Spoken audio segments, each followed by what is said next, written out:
for Captain Otto Heinzmann, the assistant superintendent at the Castle Garden Emigrant Depot, Friday, April 16, 1886, began as an ordinary spring day. However, that changed when a young man entered his office and, addressing the captain, said, "I come here on a strange errand. I want to know if you can help me to find out who I am." Heinzmann was incredulous, but as his visitor showed no signs of lunacy, he asked his name. "I am called Levi Malona," he replied. "I know that I was born in Italy and was stolen from there when a child, and I know that the name by which I am called is not my real name. I want to find where I was taken from and if any of my family are still alive in Italy or in this country."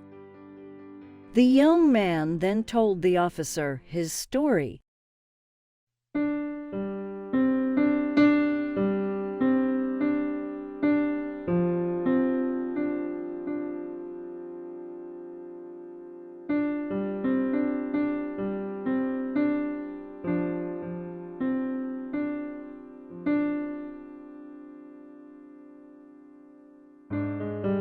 About 18 years earlier, 6-year-old Levi and his younger brother were kidnapped from their home in the southern Italian region of Basilicata. They were transported to the United States and sold to a padrone in the Italian quarter of Lower Manhattan. Amid many whippings, the boys were taught to sing, beg, and play violin. When they didn't bring home enough money to please the padrone, they were beaten and sent to bed without supper.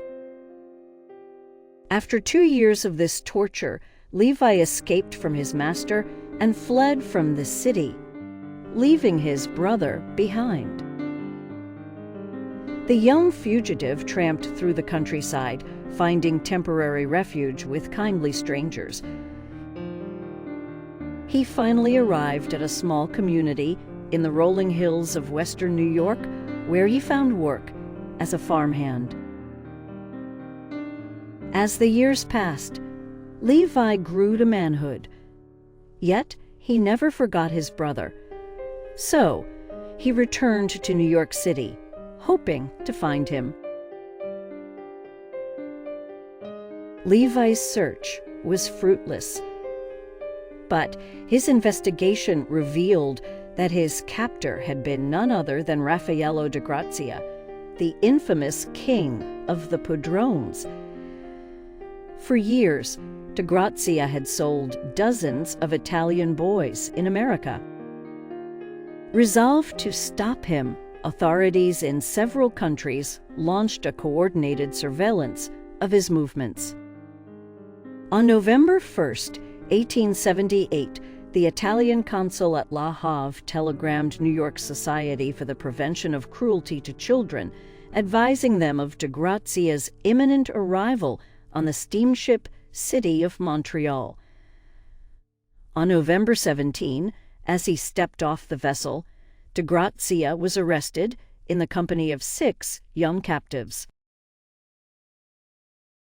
Levi had failed to find his brother or any clues to his past. However, he was determined to secure his future, so he filed a certificate of naturalization.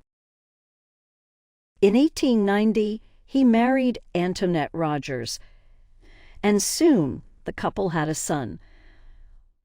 Once a frightened runaway, the young man was now a husband, a father, and a proud citizen of the United States.